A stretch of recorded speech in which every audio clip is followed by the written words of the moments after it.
오늘은 신명기 9장 1절에서 24절까지 말씀입니다.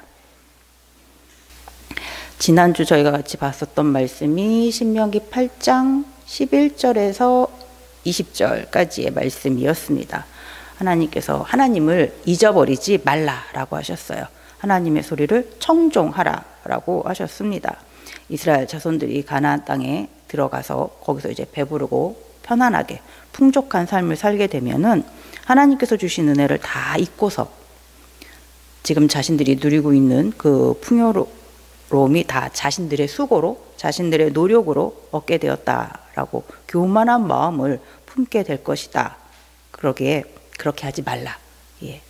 교만해진 이스라엘 자손은 하나님의 말씀, 규례, 법도를 지키지 않게 될 것이고 하나님의 소리를 청종하지 않게 될 것이고 하나님께서 그동안 베풀어 주신 능력도 은혜도 다 잊어버리고 결국 우상을 섬기게 될 것이기 때문입니다. 그렇지만 이제 우상을 섬기는 자의 최후는 가나안 땅에서 쫓겨나는 것이죠. 그렇게 이스라엘 자손이라 할지라도 하나님을 잊어버리면, 하나님을 떠나서 우상을 섬기게 되면은 하나님께서 주시기로 약속하신 땅 가나안에서 쫓겨날 수 있다라고 하십니다. 그래서 절대로 하나님을 잊어버리지 말라. 하나님의 소리를 항상 청종하는 삶을 살아야지 된다라고 하나님께서 말씀하셨습니다. 저희도 마찬가지죠. 성도도 항상 하나님의 음성, 하나님의 말씀만을 들어야 합니다.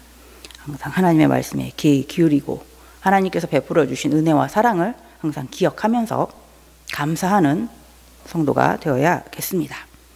오늘 본문 이제 신명기 9장 1절에서 24절까지의 말씀에선 하나님께서 이스라엘 자손은 목이 곧은 백성이다 라고 말씀하세요. 하나님 앞에 공의롭지 못한, 하나님 앞에 정직하지 못한, 하나님을 거역하는 그런 백성이다 라는 말씀을 계속해 주고 계십니다. 그래서 9장 1절에서 보면은 이스라엘아 들으라, 네가 오늘 요단을 건너 너보다 강대한 나라들로 들어가서 그것을 차지하리니. 지금 이제 출애굽해서 이제 2세대가 된 이스라엘 자손들은 모압 평지에 있습니다. 이제 요단강을 이제 곧 건너가게 되는 거죠. 여기 오늘 요단을 건너, 이거는 이제 곧 요단을 건너가게 된다라는 거죠. 곧 요단강을 건너가서 그 요단강 서쪽에 있는 땅, 그 가나안 땅을 차지하게 될 것이다 라고 모세가 말하면서 그곳은 너보다 강대한 나라들로 되어 있다. 그렇죠? 그곳에는 이미 그 땅에서 오랫동안 살고 있었던 여러 민족들이 있었습니다. 앞에 신명기 7장 1절에 이제 가나안에 있는 7 족속들을 얘기해 주고 있습니다. 그리고 하나님께서는 이스라엘 자손은 여러 민족 중에서도 가장 적은 민족이다 라고 하셨어요. 그렇게 보면 가나안에 있는 7 족속은 이스라엘 자손과 비교해 봤을 때 정말 강대한 나라들이죠. 이스라엘 자손들이 그 가나안 땅에 들어가서 그들과 싸움을 하게 된다? 쉽지 않게 여길 수밖에 없습니다. 공격하기 쉽지 않은 거죠. 이기기 어려운 그런 상대가 될 수 있습니다. 그리고 그 성읍들은 크고 성벽은 하늘에 닿았으며, 오랫동안 그곳에 사람들이 살고 있었으니까 이미 성읍들도 다 이제 마련이 되어 있습니다. 길도 어느 정도 닦여 있었고 우물 같은 것도 다 파져 있었고 집들도 다 지어져 있었고 마을을 보호하기 위해서 성벽들도 이미 쌓았습니다. 성벽은 하늘에 닿았으며 굉장히 높게 잘 쌓았다라는 얘기죠. 지금 기술로도 높게 쌓는 것은 뭐 어려운 것은 아니지만 그 옛날에 성벽을 높게 쌓은 건 굉장히 많은 수고로움이 있었을 거예요. 그러니까 굉장히 꼼꼼하게 견고하게 오랜 시간을 두고 잘 쌓았기 때문에 높게 쌓았을 것입니다. 그러니까 그 성읍에 사는 사람들은 그 높은 성읍 안에서 살고 있으면 적들이 쳐들어온다 할지라도 좀 두려움이 덜했을 거겠죠. 그러니까 그곳에서 사는 사람들은 편안하게 안전하게 잘 살았을 겁니다. 근데 상대적으로 그 성을 공격해오는 적의 입장에서는 굉장히 뚫고 들어가긴 어려운 그런 성벽일 겁니다. 그러니까 이스라엘 자손의 입장에선 그 성읍을 차지하기 위해서 성벽을 공격할 땐 쉽지 않은 일이 될 거예요. 어려운 그런 상황일 겁니다. 그리고 2절에서도 보면 크고 많은 백성은 그곳에 있는 크고 많은 백성들이요. 네가 아는 아낙 자손이라. 그에 대한 말을 네가 들었나니. 그곳에 많은 백성이 있는데 큰 백성도 많이 있다. 그들은 아낙 자손이다. 아낙의 후손들이다 라고 얘기를 하시는 건데 그는 너희가 들었을 것이다 라고 말씀해 주고 계세요. 그쵸. 예전에 가나안에 12명의 정탐꾼을 보냈을 때요. 그때 보고 왔었던 정탐꾼들이 얘기를 했죠. 그곳에는 아낙 자손이 살고 있는데 거인이다. 그들에게 비교해 봤을 때 우리는 메뚜기와 같다. 그들이 정말 체격도 크고 힘도 아주 셌기 때문에 우리는 그들에게 비교해서 봤을 때 너무나 체격도 작고 힘도 작은 정말 메뚜기처럼 보일 수 있는 그런 상대다. 그들은 진짜 아주 크다. 강하다. 그래서 누가 능히 그들을 당하리요? 라고 그 가나안 정탐꾼이 얘기를 했었어요. 그러니까 이미 이 이스라엘 자손들도 아낙 자손에 대해서 들어봤을 것이죠. 그래서 그에 대한 말을 네가 들었나니 이르기를 누가 아낙 자손을 능히 당하리요 하거니와. 이길 수 없다라고 너희들도 생각할 것이다. 너희들도 그들을 직접 보면은 아 정말 이 사람들은 굉장히 큰 사람들이구나. 우리가 쉽게 이길 수 없구나. 그렇게 생각하게 될 것이다. 계속 이렇게 부정적인 그런 상황들이 다 보입니다. 하지만 3절에서 하나님께서 말씀하십니다. 오늘 너는 알라. 네 하나님 여호와께서 맹렬한 불과 같이 네 앞에 나아가신즉 여호와께서 그들을 멸하사 네 앞에 엎드러지게 하시리니 하나님께서 그들을 멸하실 것이다. 맹렬한 불 같이 하나님께서 나아가셔서 너희들 앞에서 그들을 다 몰아내실 것이다. 그래서 신명기 7장 18절에서도 그들을 두려워하지 말고 네 하나님 여호와께서 바로와 온 애굽에 행하신 것을 잘 기억하되. 하나님께서 애굽에 10가지 재앙을 내리시면서 그 바로의 손에서 이스라엘 자손을 구원해 내신 것처럼 하나님께서는 다른 모든 민족에게도 그런 하나님의 크신 강하신 능력을 다 보여주시면서 이스라엘 자손들을 위해서 싸우실 것이다 라고 말씀을 하셨습니다. 그렇기에 가나안 7족속 앞에서도 하나님은 이스라엘 자손을 위해서 맹렬한 불이 되어가지고 싸워 주신다고 하십니다. 그래서 이스라엘 자손 앞에서 가나안 7족속을 다 쫓아내 주실 것이다 라고 하십니다. 이스라엘 자손들 눈에는 절대로 싸워서 이길 수 없는 강한 상대이지만 객관적으로는 이겨낼 수 없는 상대이지만 하나님께서 이스라엘 자손과 함께 이스라엘 자손들 앞에서 싸워 주신다. 다 쫓아내 주실 것이다 라고 말씀하십니다.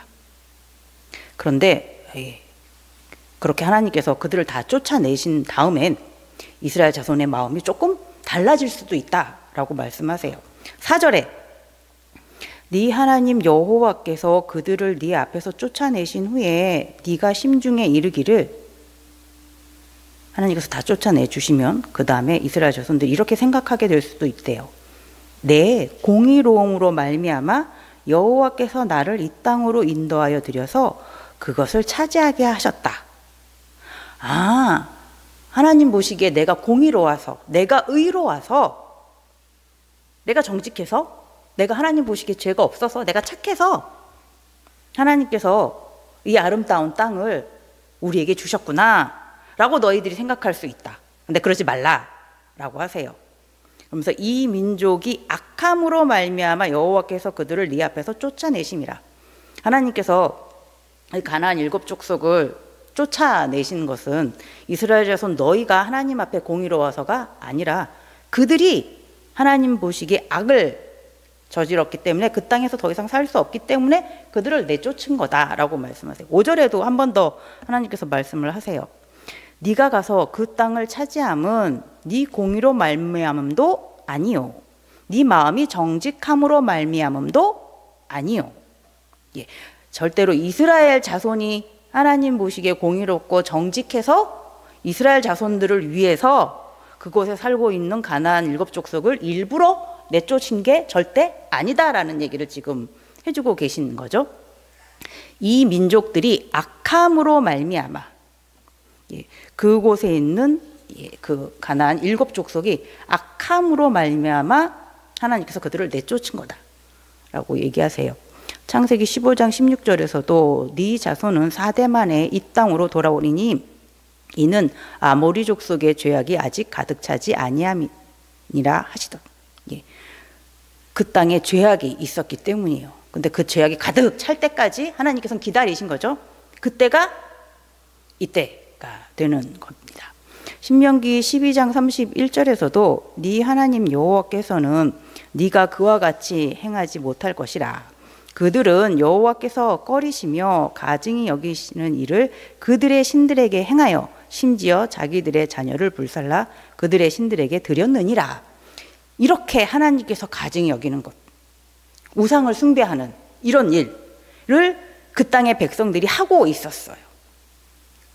그렇게 하나님께서 그 땅에 더 이상 그들을 놔둘 수가 없었던 거죠. 이스라엘 자손들한테 그 땅을 주어야지 되는데 그들이 만약에 그렇게 죄악에 가득한 하나님께서 가증히 여기는 그런 일을 하지 않았다면, 하나님을 섬기고 살았다면 아마 이스라엘 자손들이랑 같이 하나님을 섬기면서 살 수 있었겠죠. 하지만 그들은 하나님께서 가증히 여기는 일을, 우상을 섬기는 일을 하고 있었습니다. 그래서 이스라엘 자손들과 같이 그곳에 살게 할 수가 없었던 거죠.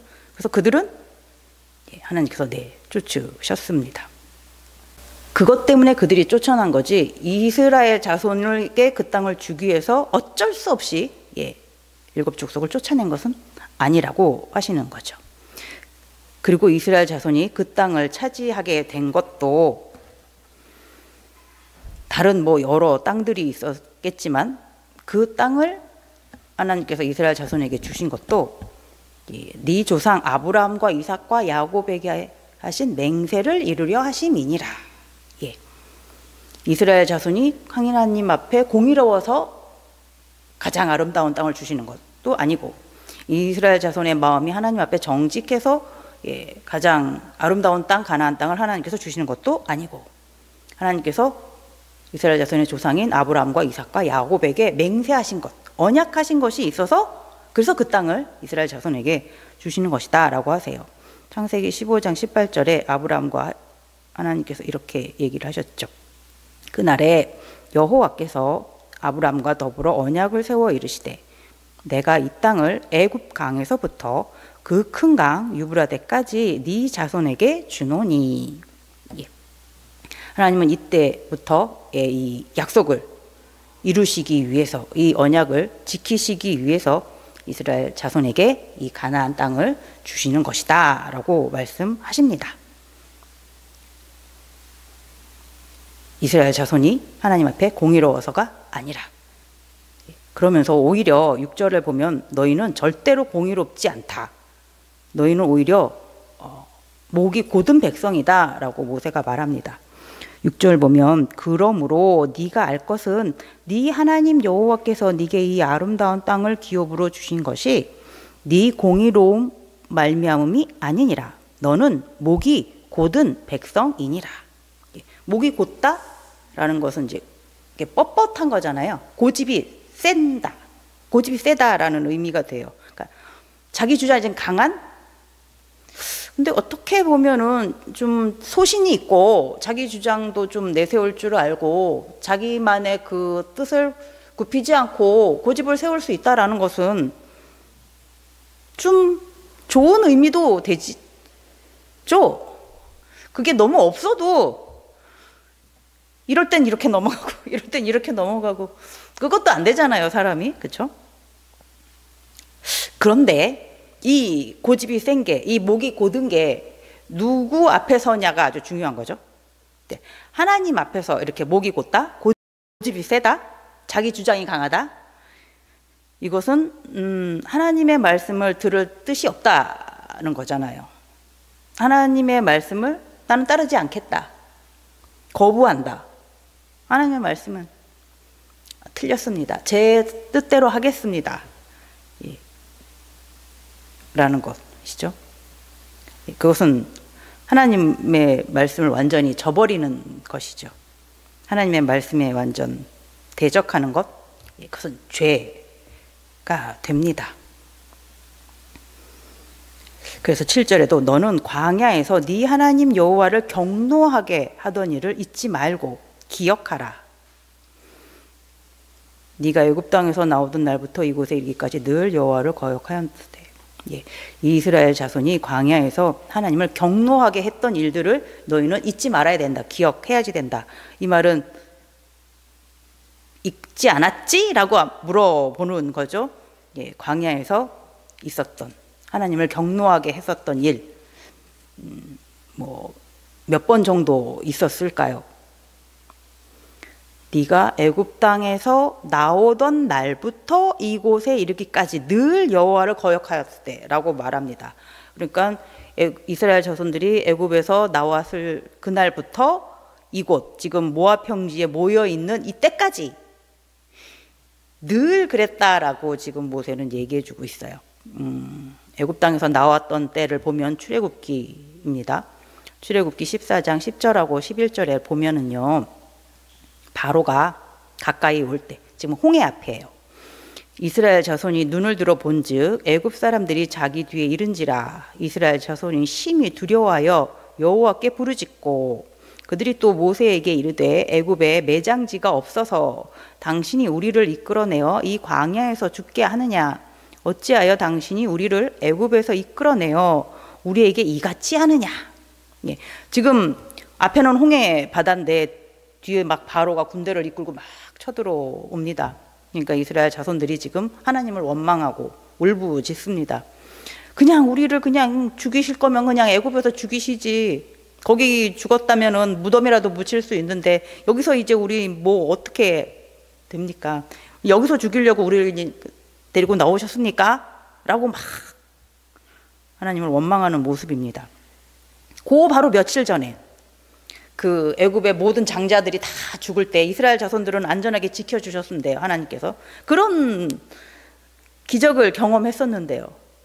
그리고 6월절 나올 때 애굽 사람들 앞에 찾아가니까 은도 주고 금도 주고 폐물도 주고 막 옷도 주고 막 식량도 주고 막 싸주고 그래서 그거 들고 나왔잖아요. 그런 놀라운 일도 경험을 했었고 이 홍해까지 오는 날 동안 낮에는 구름 기둥으로 밤에는 불 기둥으로 하나님께서 그렇게 따뜻하게 시원하게 인도해 주셨습니다. 그걸 경험했는데 그런데 바로 이렇게 하나님을 원망하는 이스라엘 자손들의 모습입니다. 애굽에서 나올 때부터 그랬고요. 모압 평지에 도착했을 때도 그랬죠. 민수기 25장 3절에 보면 이스라엘이 바알볼에 가담한지라 여호와께서 이스라엘에게 진노하시니라. 많은 일을 겪고서 이제 진짜 요단강만 건너오면 되는 이 모압 평지에 도착했었을 때도 또 일이 생겼어요. 시딤에서 이스라엘 자손들이 이제 모압 여인과 미디안 여인들에 따라서 음행을 하게 되었습니다. 바알볼을 찾아가게 됐어요. 그래서 바알볼을 섬기는 일까지 일어났습니다. 하나님께서 제일 싫어하시는 우상을 섬기는 일을 하게 됐죠. 하나님께서 진노하셨고 전염병을 내리셨습니다. 24,000명이 죽었습니다. 이렇게 이스라엘 자손은 출애굽을 한 그날에서부터 이 모압 평지에 도착한 그때까지 계속 하나님을 거역했다. 너희는 그렇게 하나님을 계속 거역하는 하나님 앞에 목이 곧은 백성이다. 너희는 하나님 앞에 공의로워서 가나안 땅을 얻는 것이 아니다라는 얘기를 모세가 하고 있습니다. 그러면서 모세가 정말 너희가 어떻게 목이 곧았는지 하면서 그 대표적인 사건을 이제 말해주고 있습니다. 하나님께 어떻게 목이 곧은 행동을 했었는지 8절에 보면은요, 호렙산에서의 일입니다. 신의 산이라고도 부르죠. 너희가 여호와를 경노하게 하였으므로 여호와께서 진노하사 너희를 멸하려 하셨느니라. 하나님께서 굉장히 진노를 하셨어요. 그래서 아예 이스라엘 자손을 다 멸하겠다라고까지 하실 정도로 호렙산, 신의 산에서의 일입니다. 무슨 일이었을까요? 금송아지를 만드는 일을 했었죠. 출애굽기 32장 4절에 보면 아론이 그들의 손에서 금고리를 받아 부어서 조각칼로 새겨 송아지 형상을 만드니 그들이 말하되 이스라엘아 이는 너희를 애굽 땅에서 인도하여 낸 너희의 신이로다 하는지라. 금으로 송아지를 만들어 놓고 이것이 우리를 애굽에서부터 인도하여 낸 우리의 신, 우리의 하나님이다 라고 했답니다. 하나님께서 진노하셨죠. 근데 그때 상황이 어땠길래 그렇게 금송아지를 만들어 놓고 하나님이다 라고까지 하였을까요? 굉장히 상황이 막 심각하고 힘들고 어려운 그런 상황이었을까요?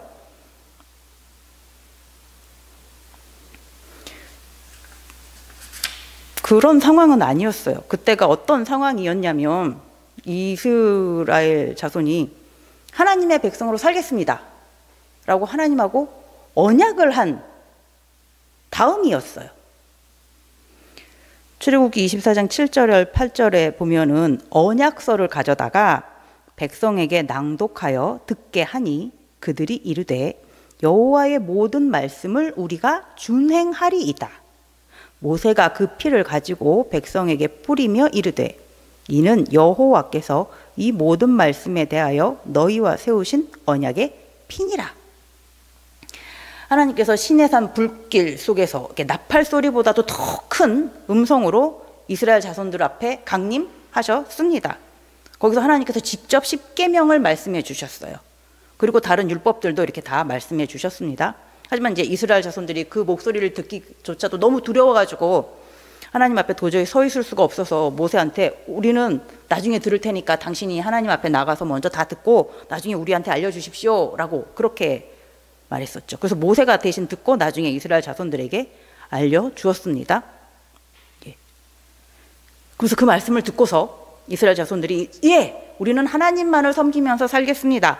하나님의 백성으로 살겠습니다 라고 맹세를 했습니다. 번제도 드리고 화목제도 드렸어요.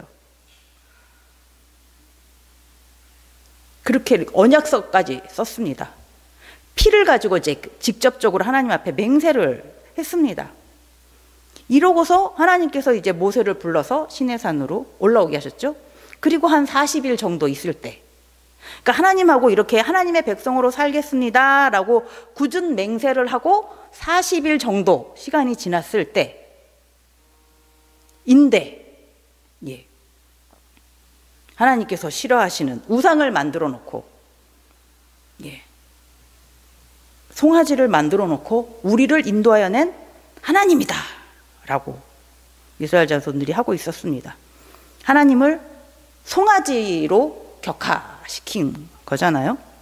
하나님께서 아주 크게 진노를 하셨습니다. 그래서 이스라엘 자손들을 다 멸하겠다 라고까지 말씀을 하셨어요. 오늘 본문 14절 보면은요, 나를 막지 말라.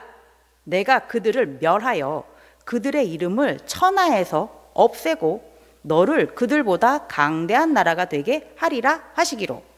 하나님께서 모세에게 이렇게까지 말씀을 하십니다. 내가 그들을 다 진짜 멸하겠다. 그리고 너는 살려두고 너로부터 너의 후손들을 가지고 다시 강대한 나라를 만들겠다. 그러니까 그 금송아지 만든 그 이스라엘 자손들은 진짜 다 없애고 모세로부터 시작해가지고 다시 하나님의 백성을 다시 시작하시겠다. 그렇게까지 말씀을 하시는 거예요. 하나님께서 굉장히 화가 나신 상태입니다. 그래서 모세는 하나님께서 직접 써주신 그 두 돌판을 들고 내려오다가 그것을 다 던져서 깨뜨렸습니다. 이미 하나님과 이스라엘 자손들 사이에 그 언약이 깨진 상태이죠. 그러니까 이 십계명의 이 돌판, 하나님과의 언약의 표시가 될 수 있는 이 십계명 돌판이 있는 것도 아무런 의미가 없는 상태이죠. 이미 언약은 깨졌으니까요. 그래서 십계명 돌판도 던졌습니다. 깨뜨렸습니다. 그리고 3,000명 가량이 죽었죠. 그리고 금송아지는 다 불사르고 다 깨뜨리고 빻아가지고 그 시냇물에 다 쏟아 부었습니다. 그래도 하나님의 진노는 쉽게 풀리지는 않으셨어요.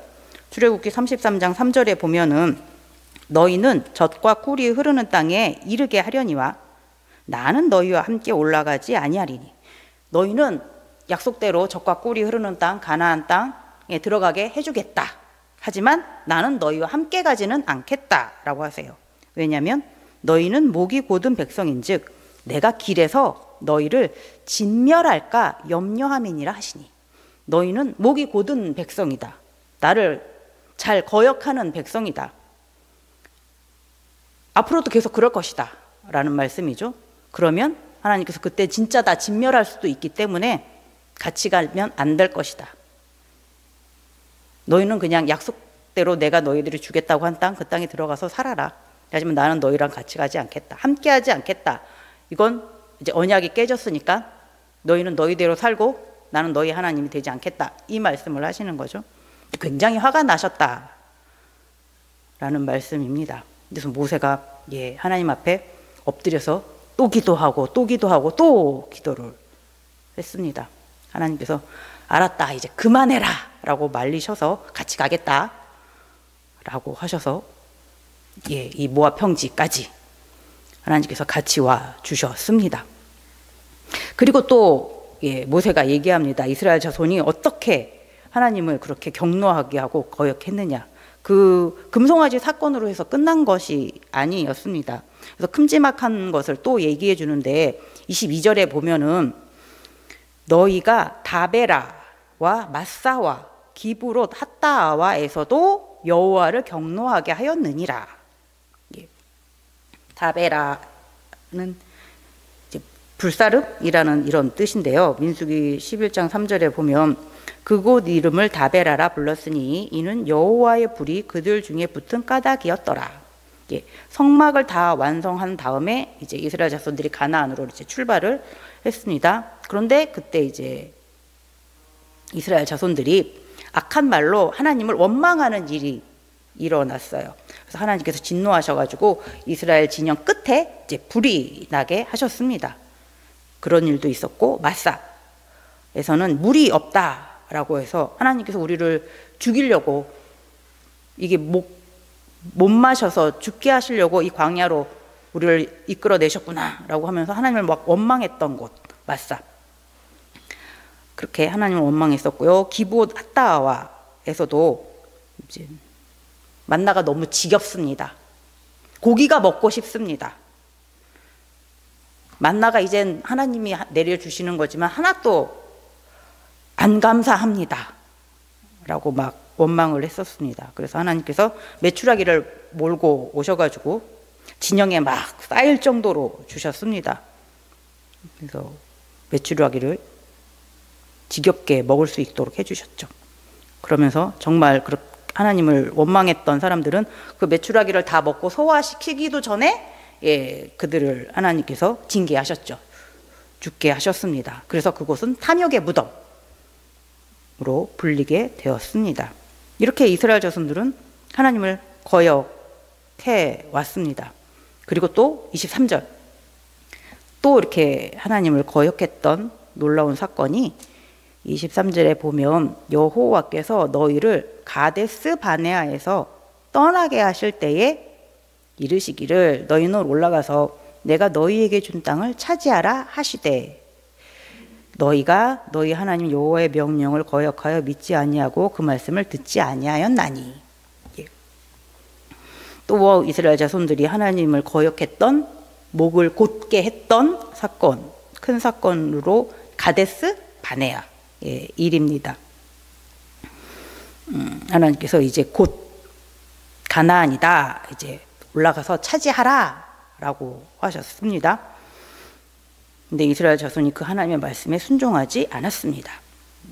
모세도 그 땅을 곧 이제 올라가서 차지하라라고 했지만 이스라엘 자손들이 모세의 말도 따르지 않았죠.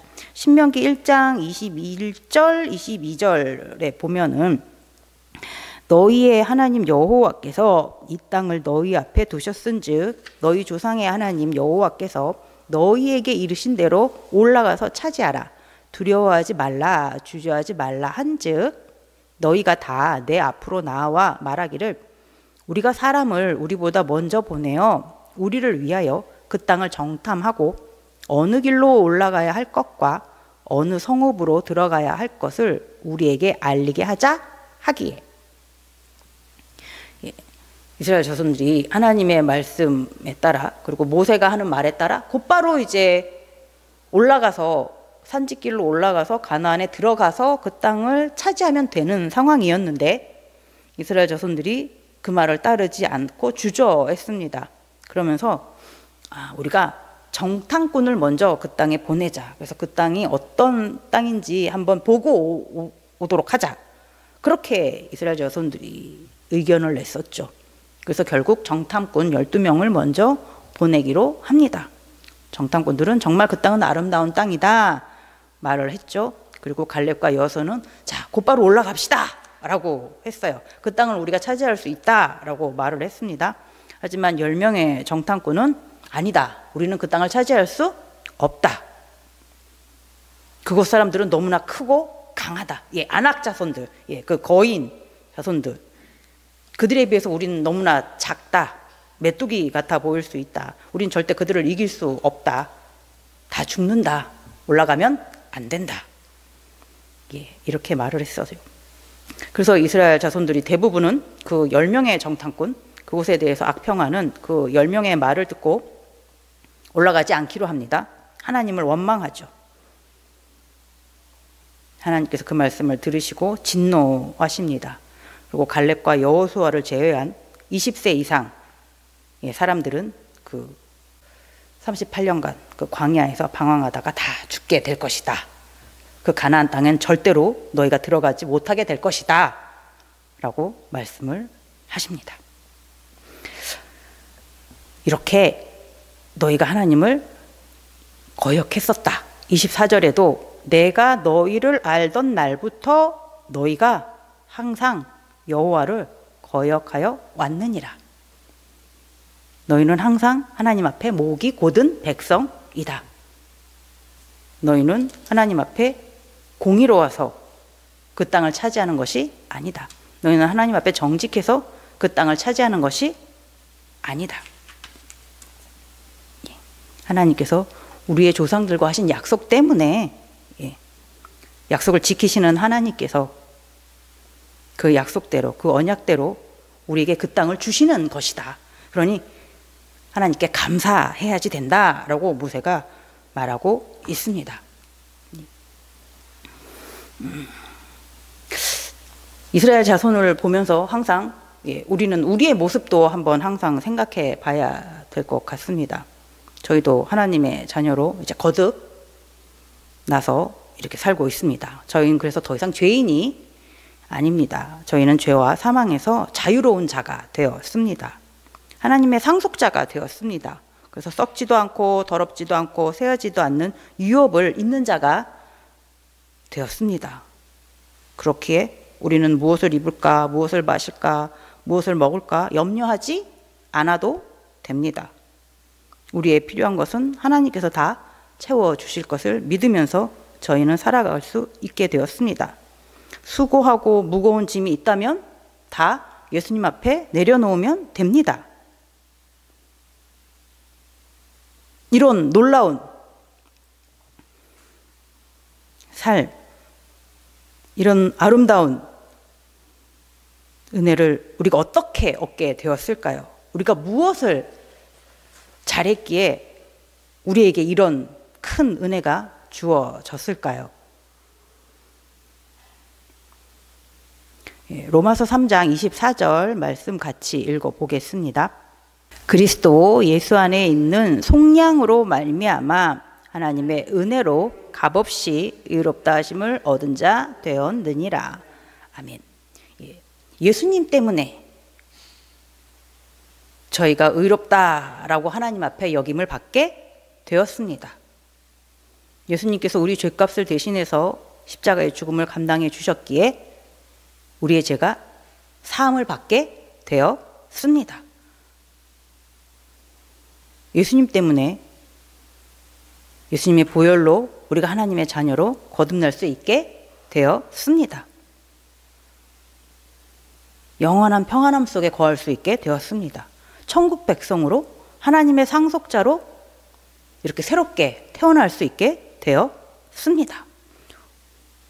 우리가 잘한 건 없습니다. 우리가 노력해서 얻어낸 것이 아니었습니다. 그런데 하나님의 자녀라는 이런 놀라운 아름다운 새로운 이름을 하나님께서 우리에게 주셨습니다. 의인이다라는 이 멋있는 칭호를 우리에게 내려주셨습니다. 이 하나님께서 주신 이 은혜, 이 사랑 너무나 감사한 거죠. 그렇게 항상 감사해야 되는 것이죠.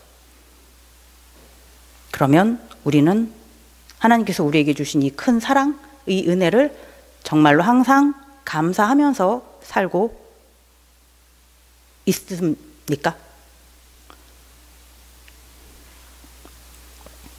오늘 하루를 한번 되돌아본다 하시면 오늘은 어느 한순간 하나님의 말씀을 잘 기억하시고 순종하셨나요? 하나님의 말씀을 거역하지 않고 순종하시는 하루셨나요? 이스라엘 자손과 비교해 보셨을 때 당당하게 나는 이스라엘 자손들보다는 하나님 앞에서 공의롭다. 그렇게 당당히 말할 수 없을 것 같습니다. 저만 그러길 바랍니다. 여러분들은 이스라엘 자손처럼 하나님 앞에 많이 늘 거역하는 그런 하나님의 자녀가 아니시기를 바랍니다. 이스라엘 자손들보다는 좀 더 하나님 앞에 순종하는 그런 삶을 사시는 여러분들이시기를 바랍니다. 돈으로도 살 수 없는 그 큰 은혜, 죄사함의 은혜, 그 천국, 그 영생, 이런 큰 은혜를 받았음에도 우리는 자주 하나님 앞에 목이 곧게 될 때가 있습니다. 하나님의 말씀을 거역할 때가 있습니다. 하나님 말씀에 잘 순종하고 싶어지지 않을 때가 있습니다. 하지만 이 목을 숙일 수 있게 되기를 바랍니다. 하나님 앞에 겸손해지고 순종하는 자가 될 수 있기를 바랍니다. 요한복음 15장 5절 같이 읽어보겠습니다. 나는 포도나무요 너희는 가지라. 그가 내 안에 내가 그 안에 거하면 사람이 열매를 많이 맺나니 나를 떠나서는 너희가 아무것도 할 수 없음이라. 아멘. 우리는 우리 혼자서는 아무것도 할 수 없는 가지에 불과합니다. 예수 그리스도 안에 있을 때 우리는 모든 것을 할 수가 있습니다. 예수 그리스도 안에 있으면 우리는 참 평안도 누릴 수 있습니다. 예수 그리스도 안에 있으면 필요한 모든 것들을 다 공급받게 되기도 합니다. 예수 그리스도 안에 있으면 하나님의 말씀에 순종하면서 살 수도 있습니다. 예수 그리스도 안에 있으면 하나님을 온전히 사랑하면서 살 수도 있습니다. 항상 예수 그리스도 안에 거하는 우리가 되기를 바랍니다. 예수 그리스도 그 이름을 의지하면서 한 걸음 한 걸음 나아가는 우리 모두가 되기를 바랍니다. 기도하겠습니다.